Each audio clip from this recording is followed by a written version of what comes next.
Well,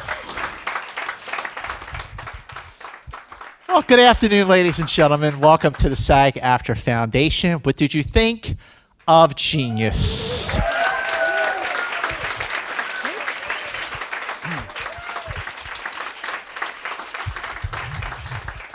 My name is Scott Mantz. How do you do? It's great to be here. I feel like I know half the people in the audience here. It's great to see everybody. Well, it takes a genius to play a genius, and we have an acting genius with us today. He is an Academy Award winner. He is a SAG-AFTRA Award winner. Please welcome Geoffrey Rush.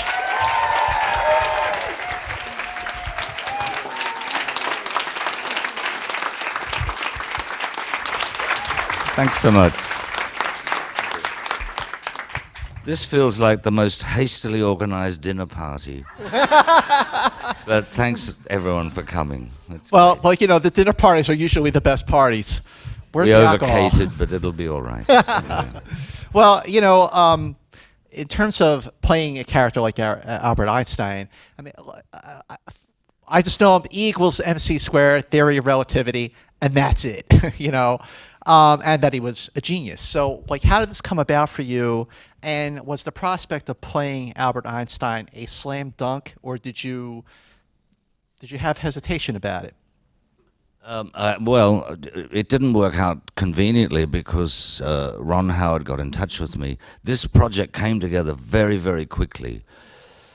Noah Pink had done a draft of the first episode and synopses for the other 9 in March last year. And it took Ron, and then Nat Geo kind of looking to really redefine their brand from being a 130-year-old magazine into one of those, you know, great cable networks that do macro shots of insects mating, which they picked up a little bit on in Genius, I have to admit. And then they sort of in their dreams went, wouldn't it be great if someone like Ron Howard would be interested? And Ron went in and went, let's do it. That's my bad impression of Ron Howard. So by March, and then they were shooting by September, and it just sort of, and there was something about Brian Grazer and Ron's enthusiasm that kind of rocketed the whole project forward. And they started shooting in September, but I was locked into something at that point and sort of had to write that regretful email going, thank you so much for the offer. It kills me, but I'm not available. And I went into a depression for about 10 days, and then Ron got back to me and said, look, we've taken a look at the schedule, and you know, we've got young Einstein for so many episodes, we're going to rejig things, and it was all being shot in a very compact way, totally in Prague. And they said, we'll try and, we can shoot you in November. And I went, great, let's do it. Yep. So did that sort of, the speed in which that happened, did that sort of energize your jumping into it? Would that changed like the way, was it different from other ways you approach playing characters, especially real life characters? To a certain degree, but they then sent me a Vimeo package of pretty much every available newsreel piece of footage and some really great home movies, which were invaluable. Home movies? Well, the newsreel footage was great because it gave me a look at mostly him once he'd come to America and to Princeton. And I got to see the public side of him, the orator, talking to Congress or meeting reporters as he gets off a boat going to Britain or to the States. And by this stage, I was in Skype communication with Johnny Flynn playing the younger doppelganger. We just called each other doppelganger. That's our kind of... That's our exchange. And I said, you know, I'm seeing a lot of Groucho Marx in there somehow. And he and I already said, you know, look, we know it's about a very famous astrophysicist, you know, theoretical physicist. And we didn't want to get locked into a kind of mimicry of available footage or famous T-shirts or Apple ads or, you know what I mean? Because that's the Einstein image is like an emoji. And I'm going to talk to the emoji people because I need a really good email sign-off, you know. And then Johnny would write back to me and go, he'd send me a photograph of Bob Dylan doing a press conference in 1964, and he said, "This is young Einstein," you know. So we were trying to find outside images to give us some kind of imaginative template that wasn't just the mimicry of that famous face, because, you know, ultimately the reason they expanded what was originally a feature film idea, and they realized that there's no way that this massive life through the epoch that he lived in could be 2 hours long, and they wanted the long form 10-hour TV version. So that kind of became the basis for that, and we just we knew that the style of the writing was jumping all around, a little bit like the theory of relativity. Noah Pink, who wrote the first episode, was very clever in introducing. We never had a linear format where you start with. It wasn't cradle to grave, and I thought that was a very good way of doing it. And also, Ron Howard brought in. It wasn't so much the man behind the mind. Ron Howard wanted it to start off pretty much the man behind the groin. He said, you know, I think we need to start with a political assassination, and then we need to see Einstein in Congress with his secretary, because these were dramatic elements in his life. And also to hopefully break the mold that Nat Geo were going out on a limb and saying, we're in a drama series now. And I always said to them, you know, if Shakespeare had written this, he would have started with a political assassination, and he would have plunged this into something really kind of alarming and interesting just to get the whole thing rolling. You know, it's interesting you brought up the one Johnny mentioned, the Bob Dylan angle from '64, which I can totally see, and I think I know what press conference he's talking about. But in other research that you were doing, watching these home movies, watching the actual newsreel footage, did you have an aha moment watching some of that and go, that's the guy? Like, that's the jumping off point. It was the tiniest thing. His English accent, because I don't think he started to learn English until he got to the States in the 30s, so he was well into his 50s at that stage.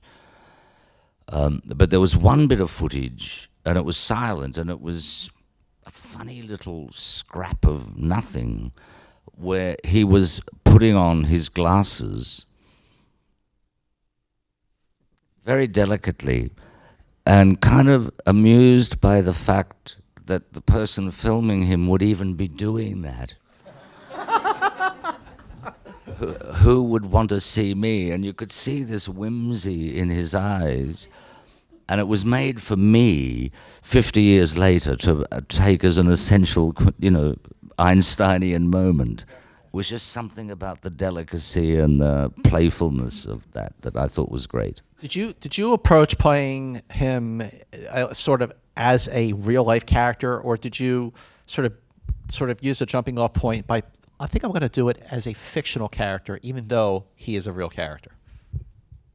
I eventually took that angle because as I read the incoming scripts, I started to see that the epoch of his time on Earth was as central a character as he was. So I, again, working on the idea of not just trying to breathe mimicry life into the character, I said, what happens if he had never existed and someone invented this story? How would I approach it? That way I kind of took the pressure off, you know. But initially, I was, in the first discussions with Ron Howard, I said, because I've played a number of real life people, and there's no rule book for that, because sometimes, whether it's with Lionel Logue in The King's Speech or the Marquis de Sade, the audience either has a high expectation of what they think they should be receiving, or they don't know these people, and you get to meet them, But Einstein, as I said, was such a kind of iconic image. And I said, I think I want to work as hard as I can to try and make that credible. So my daughter is quite a good young photographer, and she had a friend who was very good at Photoshop. So I got a classic shot of Einstein in his 60s, early 70s, the famous white-haired period. And I got my daughter to take a photo of me at a comparable angle. And I said, can you get your Photoshop friend? And I said to him, I want 15% Einstein and 85% me, and morph them, which was pretty good. It looked, I was sort of doing a preliminary previs makeup test, I suppose, knowing that I would have to moderate something about my physiognomy, because, I work on those kind of images, as a body type. I'm more a stick of asparagus, and Einstein's a bit more of a potato. And I have a longer face, and I'm skinnier, I'm an ectomorph, and he was more rounded. And so the first people you really meet on a film are the hair and makeup people and the costume people. So I like spending a lot of fairly indulgent time talking about, well, how are we going to find the gradations from him being in his early 40s to being in his 70s, and yes, there will be some silicone prosthetics for the aging and all of that. And working out padding to try and, I wanted to play him shorter than I am, without being Peter Sellers and getting down on my knees and doing Toulouse-Lautrec, So that involved kind of padding out and lowering the crotch in trousers and widening trousers. And then by the time he got older, I got a real brainwave, and I said he had man boobs in his 70s. All of those little Really got into details were important to me. And then I've noticed in the press recently, people have been very flattering, because that Photoshop photo we did, when it was completed, the hair was all over the place. Like my hair and his hair it wasn't a great, not Snapchat, what's the one where you face swap. It was all a bit all over the place. And I'm terrible at Photoshop, and I wanted to send a kind of affirmation to Ron and for myself.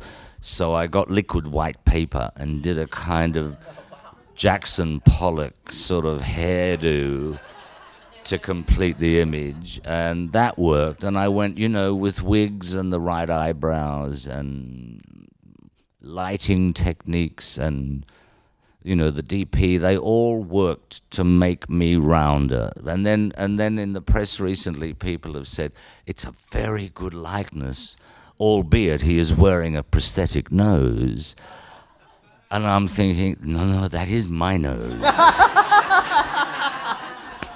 That is my nose with acting. Talking about the other characters that you were playing, I was like, wow, you really have played a lot of characters that were based on real life characters. Is that like a conscious thing that you look for, or is it just sort of like depend on timing, or is it coincidence? No, I did a bit of a survey on that. I don't sort of sit drinking gin with mascara running down my cheeks, looking at my IMDb CV. Not yet, anyway. And I worked out it's about I think I've done 48, 50 projects, and I think 10 or 11 of them have been real life people. It's a 1 in 5 ratio. Yeah. Pretty good. In terms of the other research that you did in order to play him like a character and not to humanize him, so to speak.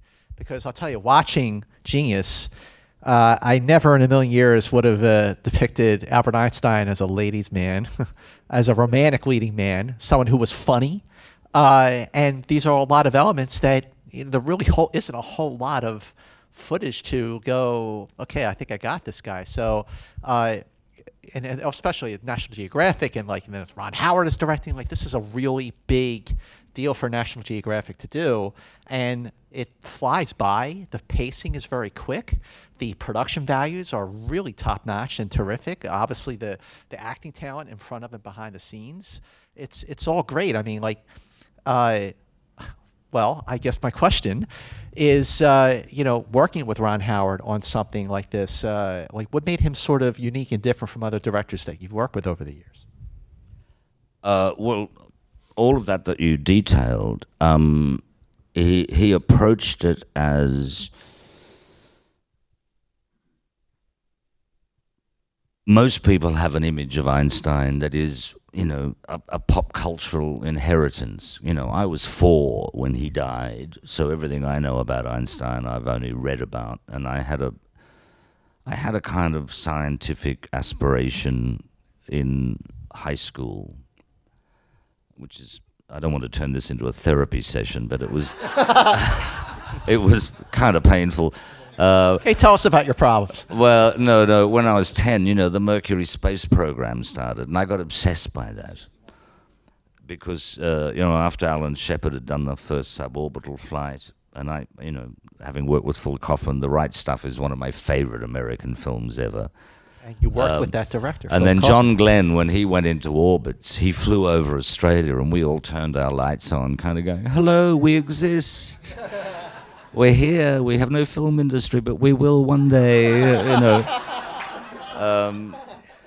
And then I followed the Gemini program and the Apollo, and then the Challenger and the Space Shuttle and the space station, and now the Hubble telescope and the James Webb telescope, and all of that obsessed me, and it still does.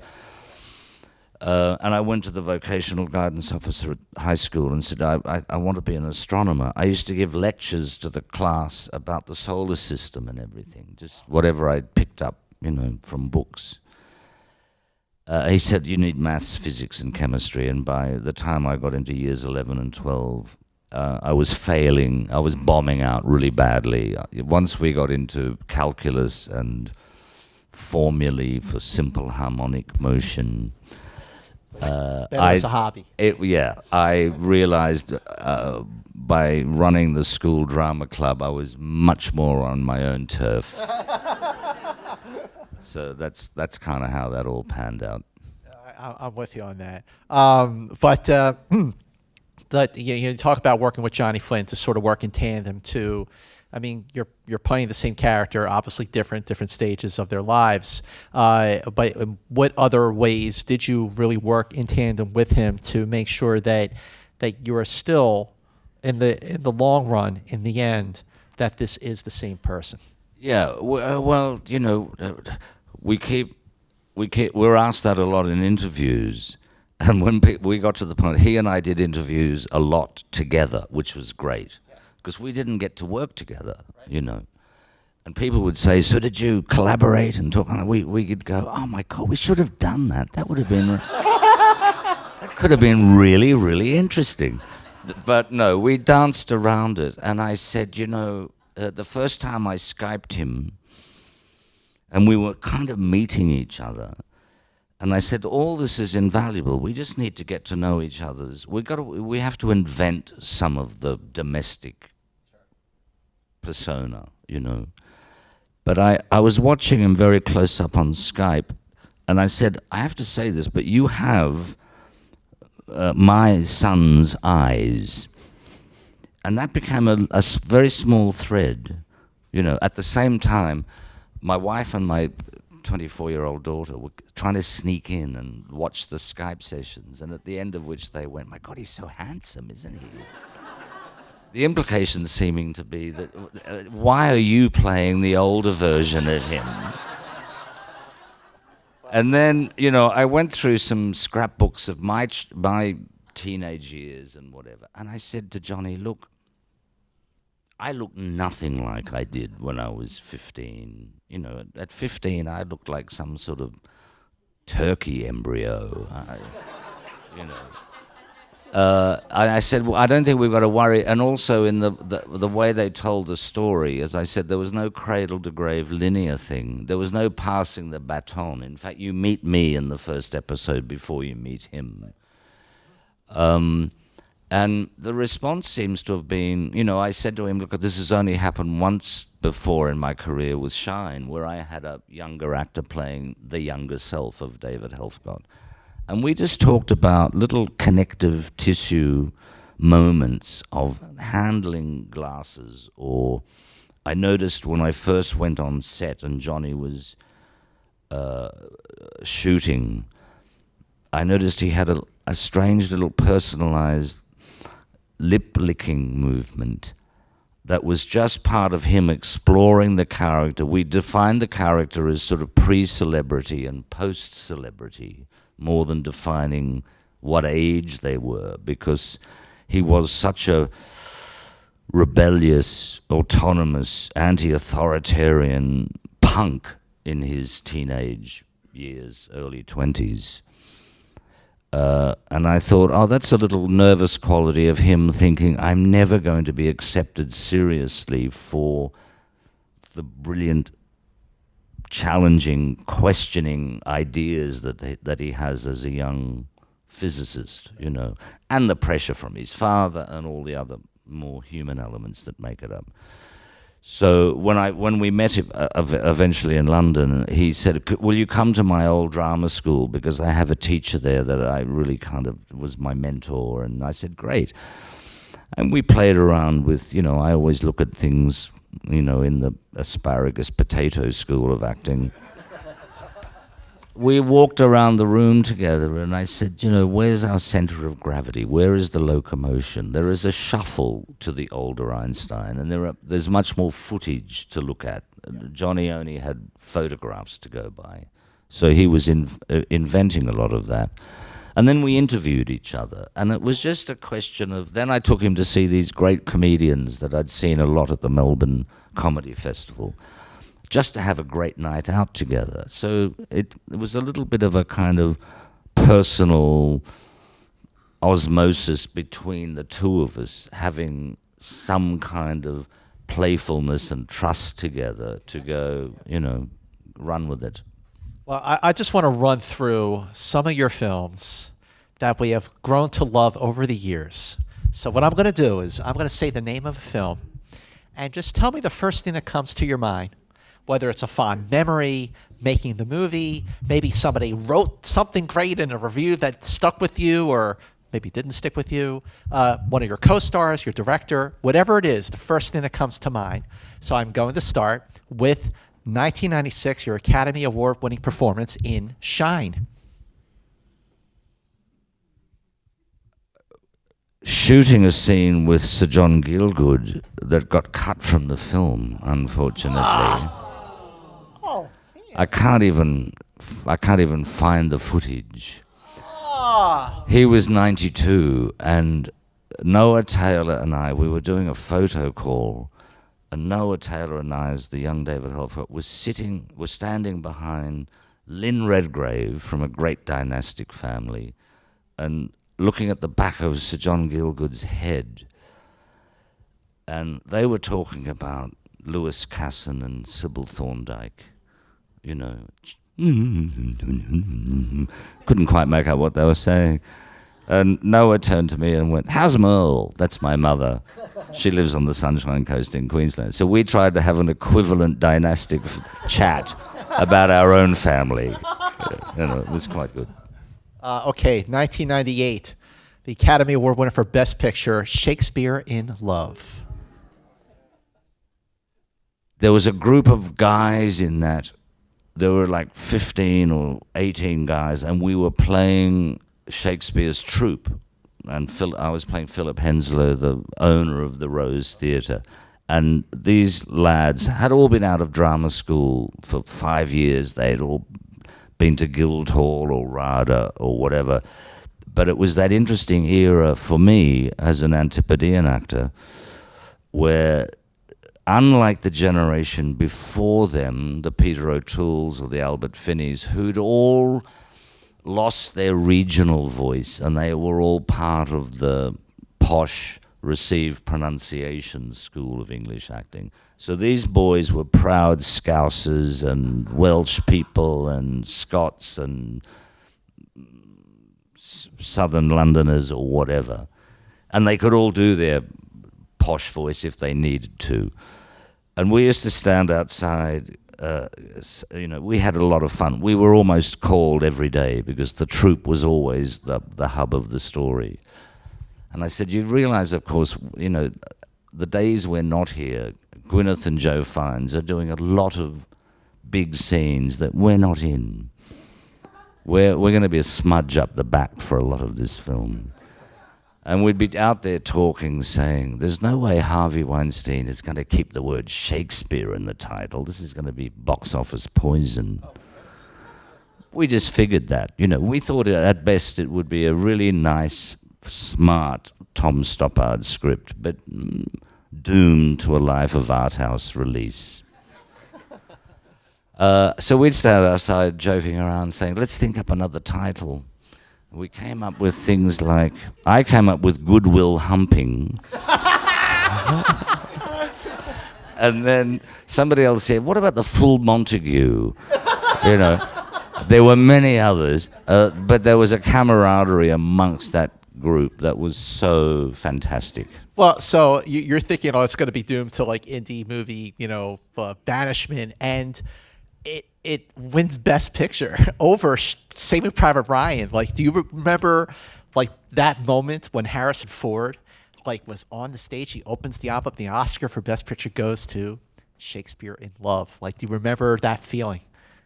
Yeah. One never knows. I mean, we were excited to have even got that far, but I was aware that it kind of, either through clever marketing or maybe it was the brilliance of Tom Stoppard's script, which normally on a film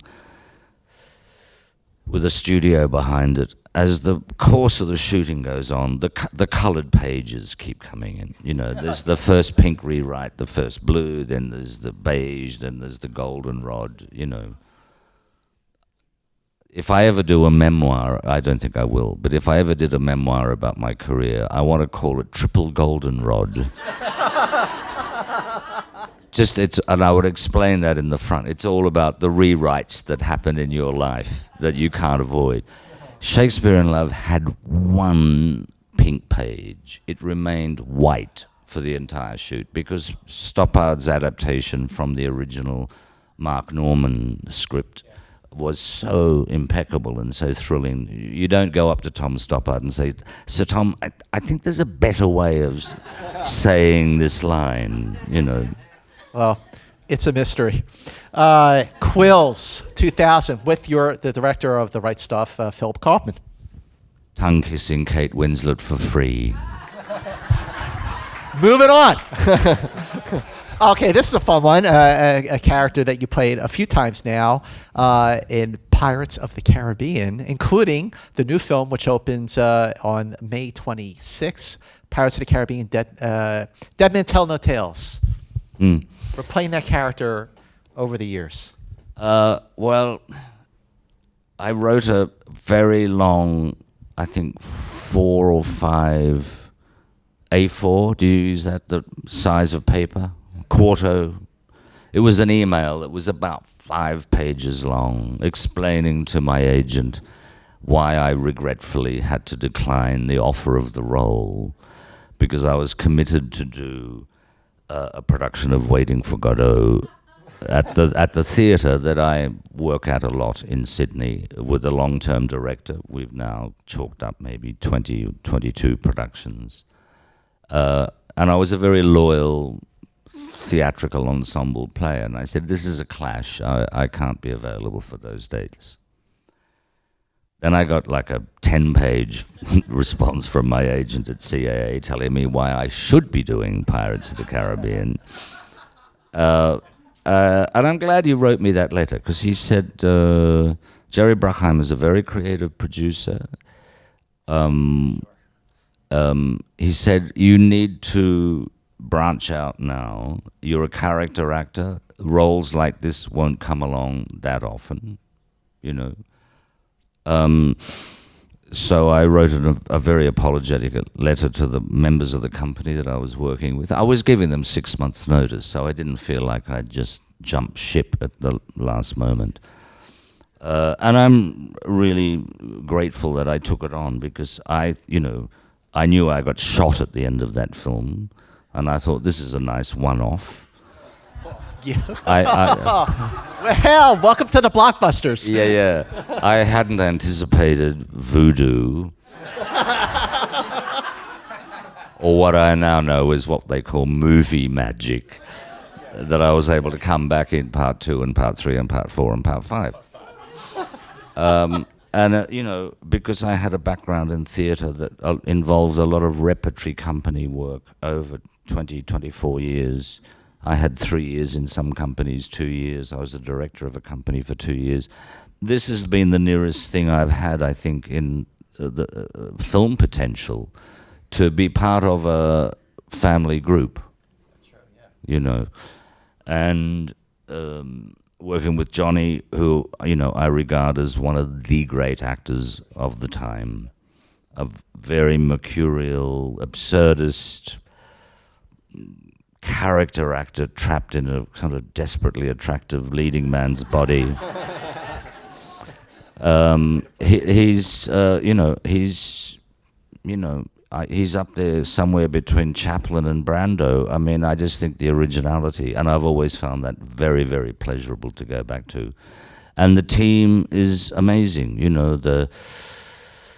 I think there's Johnny, Kevin McNally, Marty Kleber, myself are probably the only 4 actors who've been in all 5 films, but there's a recurring family, the makeup team, the costume designer, the camera operator. It's getting back together, and it feels like an ensemble where you know that the work is faster and more interesting, and it accumulates. Got it down.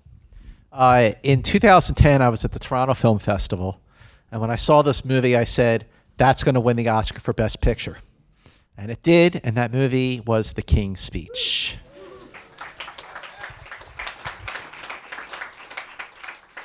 Well, when we were shooting that film, I mean, we had a blast. Colin Firth and I got on like a house on fire.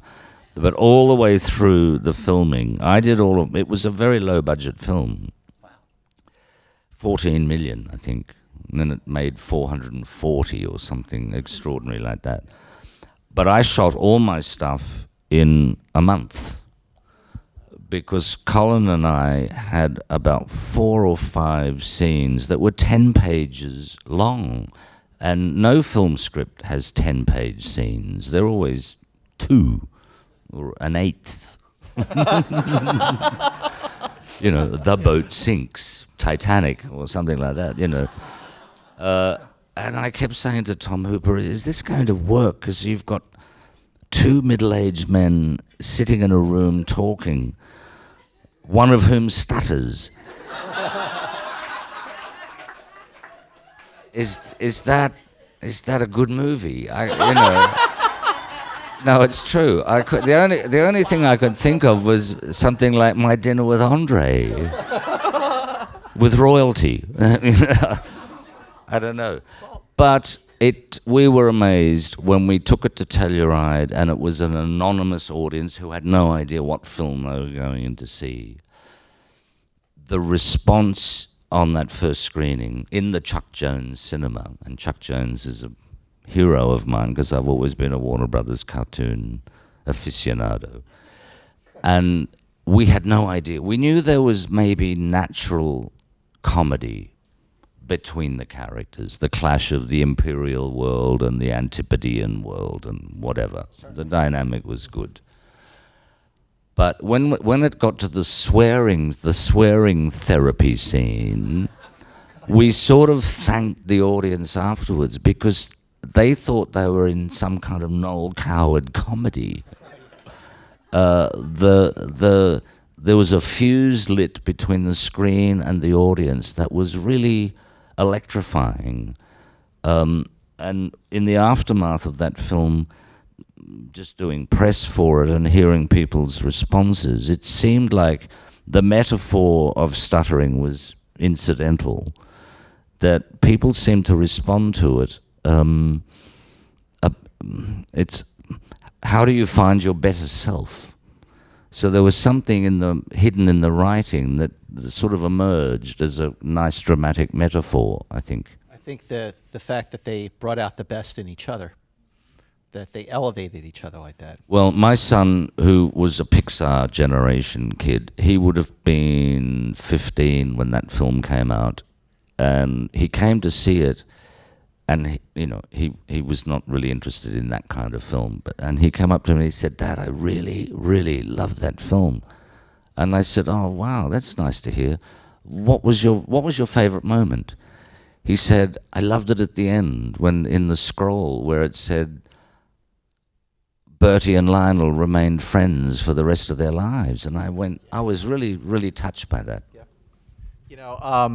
But the other time I went to a movie, saw a movie at Telluride or Toronto and said, "That's going to win Best Picture," it was La La Land.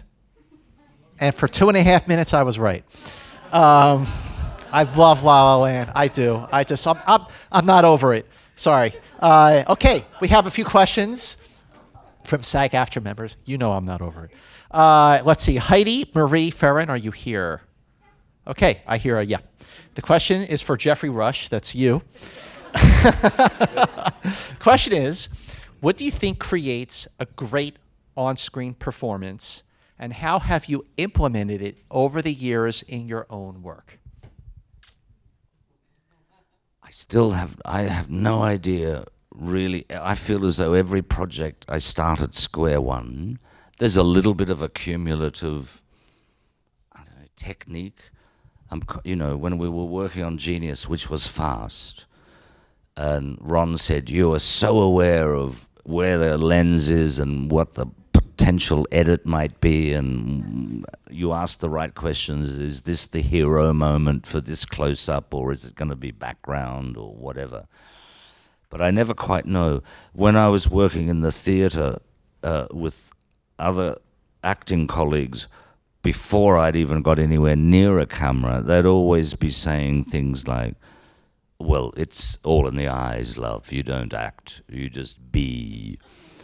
And I was about to do Shine, and I went, but this character is so physically explosive and, pretty hard for the frame to contain him. And I'd always loved films. I love silent films, and the level of physical bombast in a Buster Keaton film can range from acrobatic to very muted or whatever. I love Eisenstein. You look at that and you go, that's big. So I'm always very confused about, where can you push the envelope to go? Nothing always has to be. I'm not a psychological actor. I do think in terms of externalized images as a way of putting me into a creative state of play that's not based around my kind of Jungian, Freudian analysis of the inner life of the character, Absolutely. This question is from Victor. Hi, Victor. Victor, of course, my friend Victor. All right, what has been your best and your worst experience making a film or a TV series?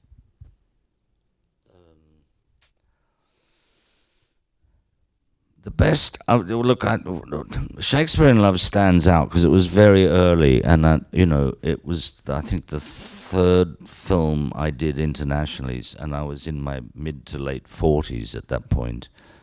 Even from the first time I read that script in my agent's office in Sydney, by page 5 I was going, I have to be in this film. It's amazing. And I have a great affection for that Elizabethan theatrical period of history.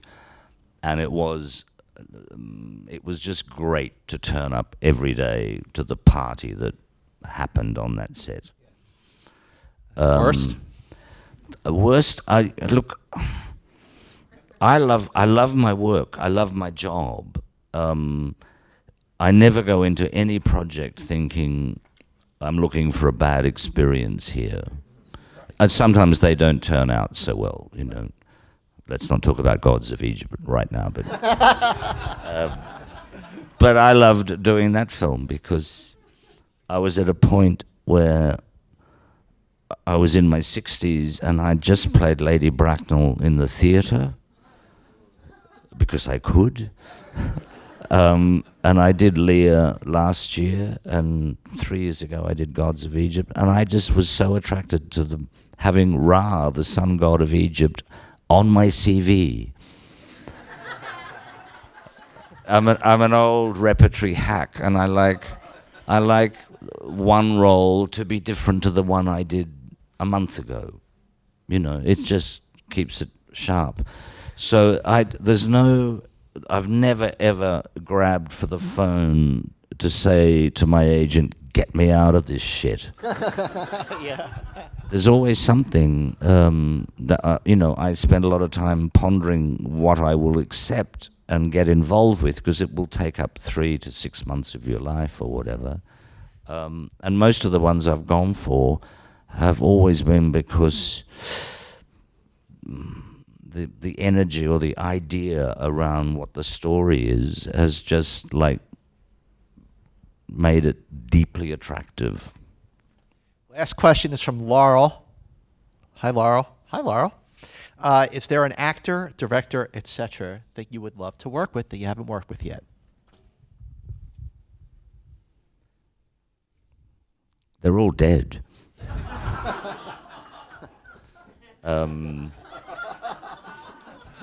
Thank you, Laurel.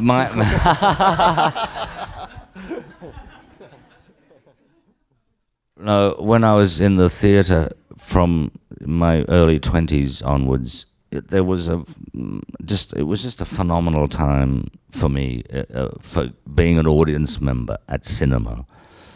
So that was, in the American school, it was that late 60s. I'm a musical theatre freak, so I loved that Sound of Music in 1965 was the biggest box office success ever, because I just love nuns singing, There's something hilarious about that. I loved Rex Harrison in Dr. Dolittle. I loved Julie Andrews in Star. And then suddenly people like Arthur Penn came along, and in the same year, and did Bonnie and Clyde, or 67. That was the year. Mike Nichols came along and did The Graduate and all of that sort of stuff. And then it went into countercultural stuff. And I was at university, and I used to watch those actors, like young Jack Nicholson and Pacino and De Niro and Shelley Winters and whatever, and go, how do they put all that together like a jigsaw? I was really intrigued. And at the same time, I was a complete Europhile, Russian cinema and Italian cinema in particular. So, I can still watch Fellini and think he's just one of the great humanist, poetic, extravagant kind of maestros. I suppose I look for that kind of thing. It was a great thrill to be asked very early in my film career to work with John Borman, for example, because Point Blank was, again, one of those groundbreaking films, So I don't really have, I don't know, I always just wait and see what comes up. And I feel very lucky that I've managed to work with people who are great creative collaborators. Well, on behalf of everyone here at the SAG-AFTRA Foundation, we will always be there to see what comes up with you and for you. Ladies and gentlemen, Geoffrey Rush. Thank you. Thank you very much.